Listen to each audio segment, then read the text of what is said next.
What happens when love turns into manipulation and ends in murder?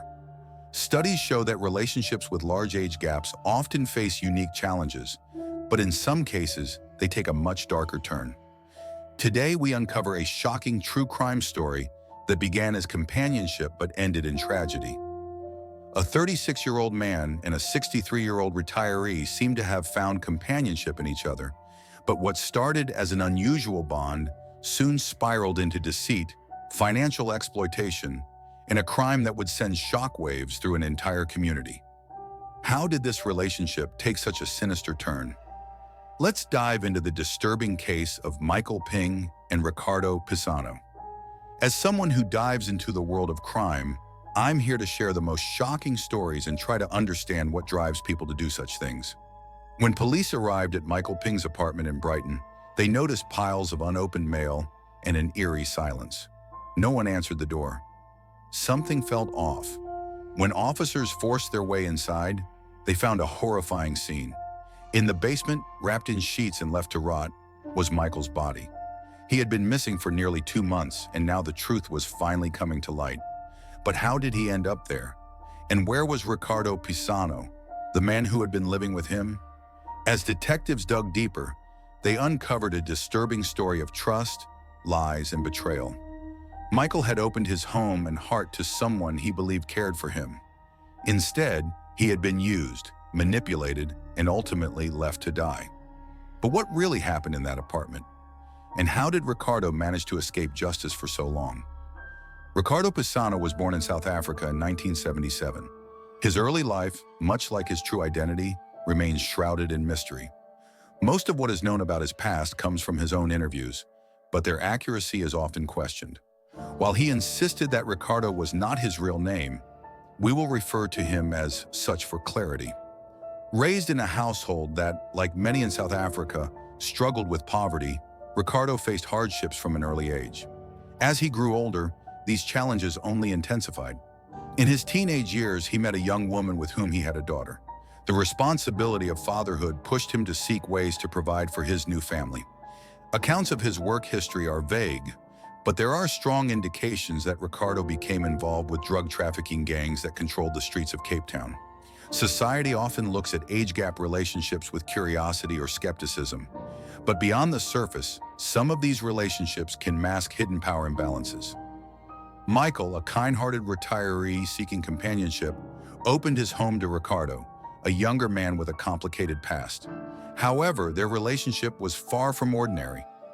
As financial strain and manipulation took hold, the bond between them became toxic, leading to a shocking crime that would take months to uncover. According to later statements, he claimed to have been threatened by a group known as Pagata, which emerged at the time as a vigilante movement aiming to combat crime through street justice. While some saw this organization as a force for good, law enforcement viewed it as a radical entity that took justice into its own hands. Feeling endangered by this group, Ricardo, then 23 years old, fled South Africa, leaving behind his wife and daughter. From that point on, his life became a series of struggles and deceptions, characterized by the use of false identities to evade the authorities. His journey led him to New Zealand, where he was soon arrested for extortion. Sentenced to 15 months in prison, he managed to escape after serving only 8 months by taking advantage of a prison event in 2000. Despite an intensive manhunt, he vanished without a trace. Resourceful and elusive, Ricardo made his way to Australia, where he lived under a different identity for about 1.5 years before moving illegally to the United Kingdom in 2004. Once in the UK, with no legal status and no financial resources, he was forced to find ways to survive while staying under the radar. It was during this time that he crossed paths with 2 individuals who made a living through sex work. Seeing it as an easy way to make money, Ricardo joined them. Initially, he catered to female clients, but he soon realized that male clients were more willing to pay for discretion.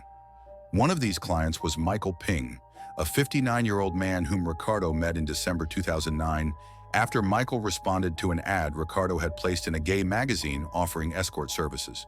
Michael was born in Scotland in 1950 into a large and wealthy family, being one of 9 siblings. Though his childhood was a happy one, his teenage years became more difficult as he came to terms with his attraction to men.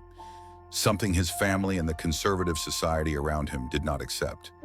Seeking a life of greater freedom, Michael moved to London at the age of 20, settling in South London, where he secured a stable job in the urology department of a hospital.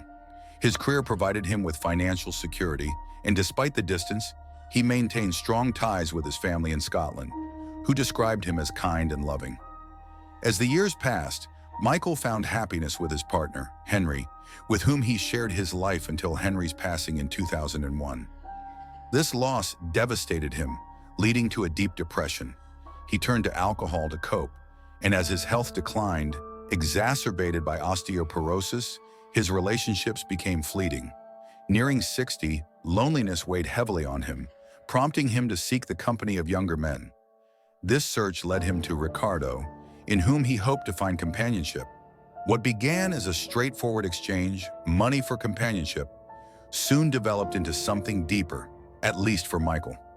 Ricardo quickly realized Michael's loneliness and generosity and saw an opportunity to take advantage of it. Within months of meeting, Ricardo had moved into Michael's apartment. To explain his presence, he told different stories. Some believed he was Michael's caretaker due to health issues, while others were told he was his godson. In October 2011, after losing his job, Michael decided to relocate to Brighton, specifically to the Kemp Town area, known for its vibrant LGBTQ community. He hoped that moving there would allow him to live more openly as a gay man. Using some of the proceeds from the sale of his former apartment, he paid a full year's rent up front for his new home, where Ricardo also moved in with him. The remainder of his savings he entrusted to his sister, Mary, for safekeeping. Aware of this financial cushion, Ricardo and his associates persuaded Michael to invest his savings in a beauty salon, a decision that would later have dire consequences. In an effort to oversee the supposed beauty salon business, one of Ricardo's associates temporarily moved into the apartment that Ricardo and Michael shared. However, from the very beginning, the venture was doomed to fail. By May 2012, Ricardo convinced Michael that they needed additional funds to keep the business afloat. Trusting him, Michael reached out to his sister and transferred several sums. First $600, then another $120, and finally a larger sum of $1,900. After this last transaction, all communication between Michael and his family abruptly ceased. Concern quickly spread among his loved ones. It was highly uncharacteristic of Michael to ignore calls and emails, raising alarms. As weeks passed with no word from him, his sister officially reported his disappearance to Sussex police on July 16, 2012. When officers arrived at Michael's residence, they immediately noticed stacks of unopened mail piling up at the entrance, a telltale sign that something was wrong. Upon forcing entry, they made a grim discovery. Michael's body was found wrapped in bed sheets in the basement, already in an advanced state of decomposition. The autopsy revealed multiple injuries, including broken ribs and a fractured collarbone, prompting police to launch a full-scale homicide investigation. As detectives questioned neighbors, they learned that Michael had moved into the area with two younger men. Witnesses reported that the relationship between the three often seemed tense, sometimes even violent. Authorities attempted to locate both individuals. Ricardo's associate was found and taken into custody as a suspect, but was later released on bail due to a lack of concrete evidence. Ricardo, however, had disappeared without a trace. He gradually drained Michael's savings, taking advantage of his generosity. Along with two associates, Ricardo convinced Michael to invest nearly all his money into a business that failed almost immediately. With his bank account nearly empty, financial strain may have been the breaking point. Witnesses recalled seeing Michael in distress during the time frame in which his death was believed to have occurred. This discovery raised significant concerns. It suggested that Ricardo had intentionally denied Michael the care he needed, possibly sealing his fate. Further investigation uncovered a crucial contradiction in Ricardo's alibi. Phone records proved he had in fact been in Brighton at the time of Michael's death, despite his earlier claims. Additionally, police found messages he had sent shortly after Michael's body was discovered, in which he feigned concern over his absence. This appeared to be an attempt to establish an alibi and divert suspicion away from himself. With mounting evidence, Ricardo was officially charged with murder and grievous bodily harm. His trial began in September 2013. During the trial, prosecutors painted Ricardo as a master manipulator, a man who had built his life on deception, using false identities to evade justice. They argued that Michael, a vulnerable and trusting individual, had fallen victim to Ricardo's calculated schemes. The prosecution maintained that once Michael's financial resources were depleted, Ricardo saw no further use for him and callously ended his life, leaving his body to decay for weeks. The jury was also presented with evidence of Ricardo's actions after the crime. Following Michael's death, he had sent text messages in an apparent effort to create a false narrative, pretending to be concerned about his well-being. The prosecution asserted that this was a deliberate ploy to cover his tracks, motivated by his fear of being exposed, not just for the crime, but also due to his illegal immigration status. When it was Ricardo's turn to testify, he attempted to steer the focus elsewhere. He spoke at length about his past, detailing his reasons for fleeing South Africa and claiming that returning would put his life at risk.